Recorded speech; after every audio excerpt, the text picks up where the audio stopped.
అభినందనలు, శుభాభినందనలు. ఈరోజు మనం ఒక హిస్టారికల్ డేకి శ్రీకారం చుట్టాం. కొత్త ప్రభుత్వం వచ్చి 12వ తారీఖుకి ఒక సంవత్సరం అవుతుంది. ఈ సంవత్సరం కంటే ముందే ఒక విజన్ తయారు చేసుకున్నాం. మనందరికీ స్వాతంత్రం వచ్చి 100 ఇయర్స్ పూర్తి చేసుకునే సందర్భం 2047.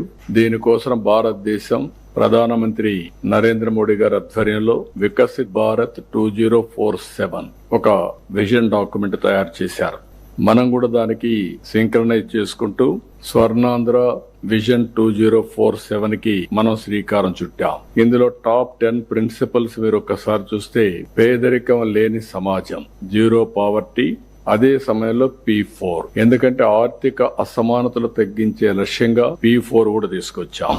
ఇంకొక పక్క ఉద్యోగ కల్పన, అది కాకుండా మూడోది నైపుణ్యం, మానవ వనరుల అభివృద్ధి, నాలుగోది నీటి భద్రత, తాగడానికి గాని, వ్యవసాయానికి, ఇండస్ట్రీకి, water security, agritech, future is agriculture. Agriculture లో రైతుకు గిట్టుబాటు ధర రావాలి, ఆదాయం పెరగాలి. అందుకే ఈ రోజు మనం అగ్రిటెక్ ని ఫోకస్ చేస్తున్నాం, వాల్యూ అడిషన్ కూడా ఫోకస్ చేస్తున్నాం. అదే మరి అంతర్జాతీయ స్థాయి లాజిస్టిక్స్. యాజ్ ఆన్ టుడే మనం చూస్తే మన దేశంలో 14% లాజిస్టిక్స్ కాస్ట్ ఉంది.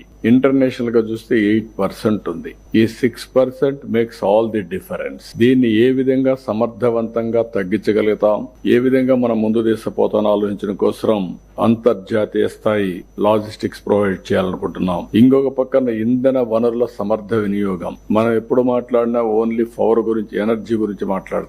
ఎనర్జీనే కాకుండా all works of life, even transport, diesel, petrol, ఏదైనా సరే ఇది ఎనర్జీ కింద పనిచేస్తుంది. కాబట్టి మొత్తం మనం సమర్థవంతంగా ఏ విధంగా మనం అమలు చేయగలుగుతాం, గ్రీన్ ఎనర్జీకి ఎట్లా పోతాం, కాస్ట్ ఎట్లా తగ్గిస్తాం, democratisation of power generation is a reality. మన ఆఫీసుల ముందర, మన ఇంటి దగ్గర, మన పొలం దగ్గర, లేకుంటే మన బస్ స్టాండ్ లోని ఎక్కడికక్కడ ఈ యొక్క ఎనర్జీ, గ్రీన్ ఎనర్జీ తయారు చేసుకుని మనం వాడుకుని గ్రిడ్ ద్వారా ఎప్పటికప్పుడు బ్యాలెన్సింగ్ చేసుకునే అవకాశం ఉంటుంది.